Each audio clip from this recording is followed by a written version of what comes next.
Q3 number से पहले दोस्तों डी मार्ट ने कुछ अपडेट्स जारी किए अपने फाइनेंशियल्स को लेकर के, अपनी ग्रोथ नंबर्स को लेकर के डेटा पेश किए।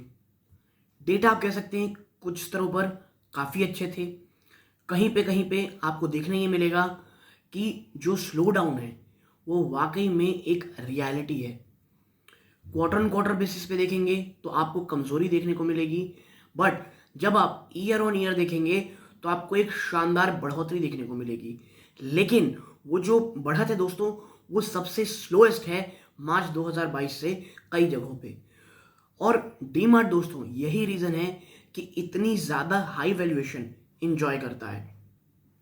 कंपनी की जो स्ट्रैटेजी में चेंजेस आए हैं कि इतने आप कह सकते हैं जो स्टोर एक्सपेंशन है उसमें एक अनप्रेसिडेंटेड तेजी देखने को मिलेगी, और उसकी झलक आपको इन नंबर्स में देखने को मिलेगी इनके, जो कि मैं कुछ ही देर में दोस्तों एक एक डेटा को आपके साथ शेयर करने वाला हूं।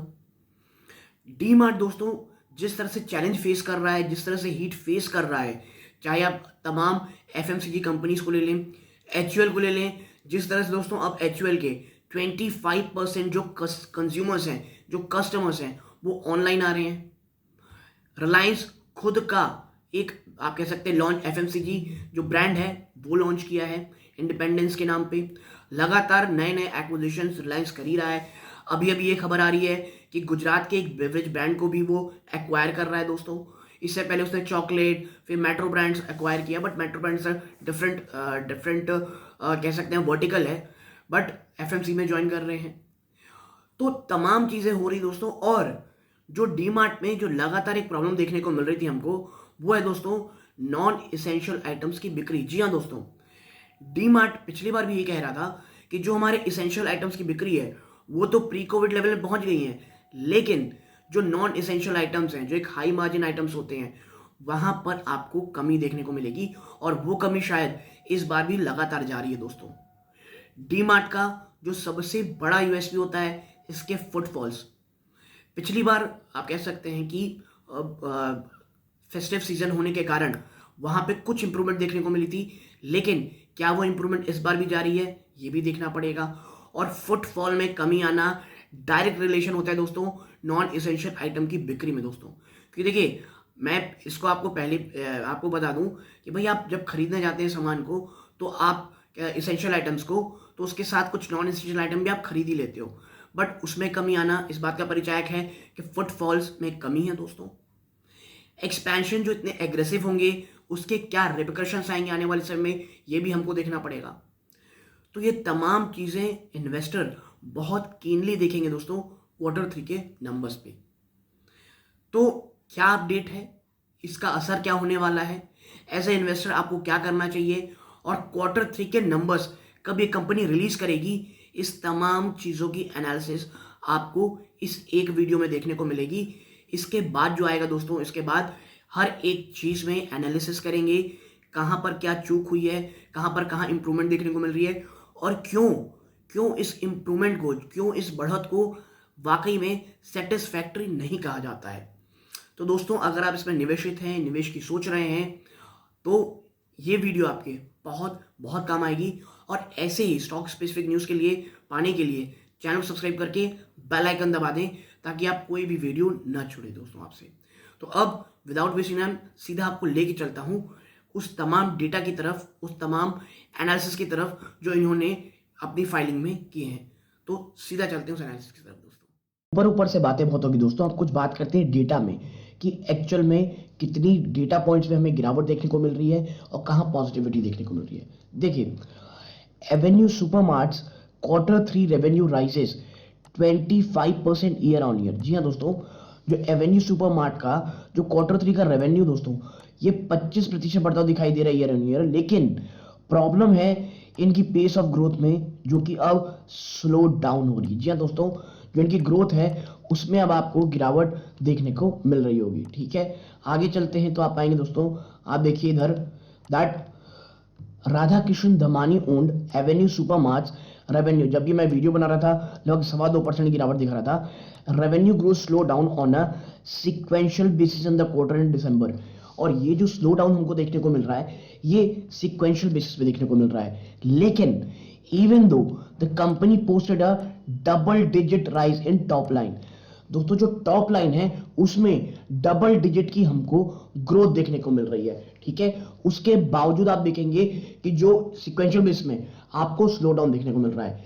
इतना ही नहीं दोस्तों, आप आगे देखेंगे the company which operates DMart chain of supermarkets saw revenue rising 25% year on year in the period of October December to rupees 11,305 crore according to the provisional figures shared by the retailer। दोस्तों ये figures जो हैं result के नहीं है, ये figures जो हैं ये प्रोविजनल फिगर्स शेयर किए गए हैं कंपनी द्वारा। तो ये आप देखें तो भाई 25% की ग्रोथ ईयर ऑन ईयर खराब नहीं होती दोस्तों। और ये लीजिए अक्टूबर से लेकर के दिसंबर का जो कह लीजिए जो क्वार्टर है उसमें 11,305 करोड़ रुपए कमाई गई है। आगे आप पाएंगे in the September quarter the companies revenue grow 36% year on year. देखिए दिसंबर क्वार्टर में जहां 25% की वृद्धि देखने को मिली है year on year, September quarter में ये 36% थी दोस्तों, 10,385 crore. Now the growth in the top line in the December quarter is the slowest since the March quarter of financial year 22। देखिए अब आप समझिए, आपको समझ में आएगा कि डीमार्ट इतना प्रीमियम वैल्यूएशन में क्यों ट्रेड करता है।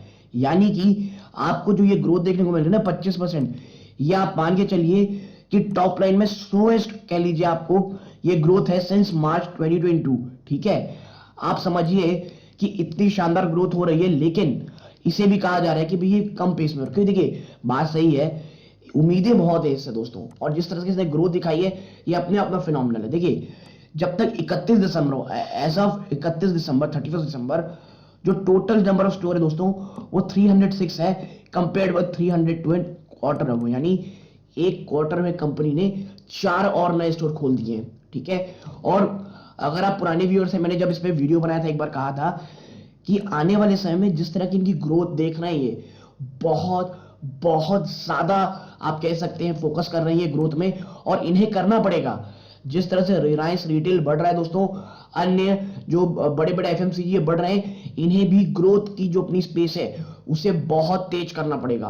आप देखिए in the last quarter the company had said sales of discretionary item in the non FMCG segment were recovering but are yet to match to pre-pandemic level। देखिए कंपनी का ये कहना था कि जो डेली एसेंशियल्स है ना उसपे तो बहुत शानदार ग्रोथ दिख रही है, हमें काफी अच्छी चीजें दिख रही है, लेकिन जो डिस्क्रिशनरी आइटम्स हैं यानी खाने पीने चीजों को छोड़ करके एपरल्स हो गए, कुछ लग्जरी आइटम हो गए, उनमें ग्रोथ आना अभी भी प्री पेंडेमिक लेवल के बराबर आने में बचा हुआ है। और देखिए ये जो प्रोडक्ट होते हैं ना ये हाई मार्जिन प्रोडक्ट होते हैं, ठीक है। तो ये प्रॉब्लम थी।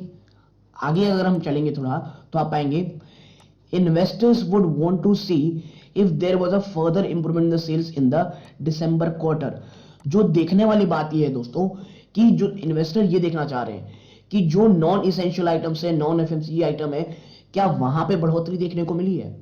और ये मुझे लगता है थोड़ी आप कह सकते हैं हद तक एक स्टॉक में कि ये पॉजिटिव चेंजेस लाने की मदद करेगा। नेक्स्ट चीज है जिसके लिए बहुत ज्यादा फेमस है डीमार्ट, और वो है footfalls. Footfalls to the stores were also low. जो फुटफॉल है दोस्तों स्टोर में वो भी कम होते दिखाई दिए हैं। And Avenue attributed that to some negative impact on the more profitable non FMCG categories. दोस्तों जो फुटफॉल हैं वो कम होते दिखाई दे रहे हैं, और जिसका असर किसमें पड़ा दोस्तों, नॉन एफएमसीजी कैटेगरी में। जी हाँ दोस्तों, देखिए आप लेने जाते हैं सामान, ठीक है, आपको कुछ भी नॉन इसेंशियल एफएमसीजी आइटम दिखता है आप उसे ऐड ऑन कर देते हैं और स्टोर का बहुत ज्यादा फायदा होता है। लेकिन ये कब होगा, जब आपके फुटफॉल्स बढ़ेंगे, आपके स्टोर में फुटफॉल बहुत ज्यादा रहेंगे, लेकिन वो फुटफॉल ही गायब है दोस्तों डीमार्ट से। उसमें गायब नहीं कहना चाहिए, लेकिन उसमें स्लो डाउन देखने को मिल रहा है। Given that the last quarter coincide with the festive season footfalls have improved, ठीक है। देखिए लास्ट क्वार्टर में क्या होता है आपको पता है, भाई फेस्टिव सीजन थे तो फुटफॉल में इंप्रूवमेंट आई थी, लेकिन दिसंबर क्वार्टर में वो चीजें वापस से प्रॉब्लमेटिक होती दिखाई दे रही है।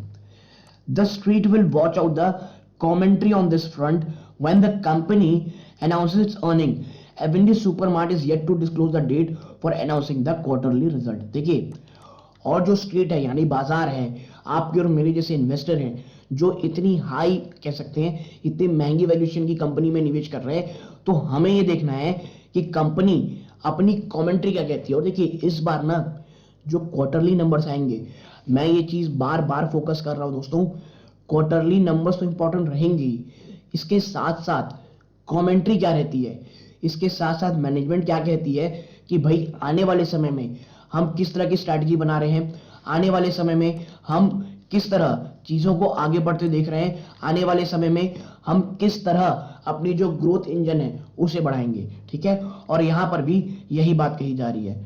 ठीक है, और अभी भी दोस्तों कब रिजल्ट तय होंगे इसके बारे में कोई बात नहीं कही गई है, क्योंकि अभी भी कोई डिस्क्लोज नहीं दिया गया है कि क्वार्टर रिजल्ट किस तरह रहेंगे। नाउ शेयर्स तो देखिए अभी गिरे हुए हैं, आप देखेंगे while the stock fail over 7% quarter three, the Nifty again 6%। जो स्टॉक है दोस्तों वो अंडर परफॉर्म तो कर ही रहा है, जहां निफ्टी 50 6% की गेन दिखाएं, स्टॉक 7% की गिरावट दिखाया है। The good numbers for quarter three should help the stock gain in trade on Wednesday और ट्यूसडे स्टॉक एंड 0.3%। देखिए मैं स्टॉक के बारे में ज्यादा नहीं बोलूंगा, लेकिन हाँ क्वार्टर थ्री के नंबर्स अगर काफी अच्छे आते हैं, सरप्राइजिंगली बहुत अच्छे आते हैं, ठीक है, तो कुछ पॉजिटिविटी आपको देखने को मिलेगी। लेकिन मेरा कंसर्न जो ये है दोस्तों कि जितनी तेजी से ये स्टोर बढ़ा रहे हैं ना, ये बैलेंस शीट में किस तरह असर करेगी, और जिस तरह से इनका फोकस है आने वाले समय में दोस्तों ग्रोथ को लेकर के, और मैनेजमेंट की जो कमेंट्री है वो जो लगातार इंक्रीजिंग कंपटीशन हो रहा है, जो कंपटीशन इंक्रीज हो रहा है वो कैसी होने वाली है दोस्तों, उसको लेकर कैसे होने वाली है। तो दोस्तों ये वीडियो इसीलिए इंपॉर्टेंट था, स्टॉक में गिरावट तो है ठीक है, लेकिन ये एक हाई वैल्यूएशन कंपनी है, तो निवेशकों को डर बना रहता है कि आने वाले क्वार्टर में अगर खराब रिजल्ट आए तो क्या होंगे। और अगर आप जानना चाहते हैं कैसे रहेंगे रिजल्ट, चैनल को सब्सक्राइब कर लें, यहां तक जुड़े रहे, इस बात का बहुत बहुत धन्यवाद। ये इस वीडियो का अंत है। जय हिंद दोस्तों।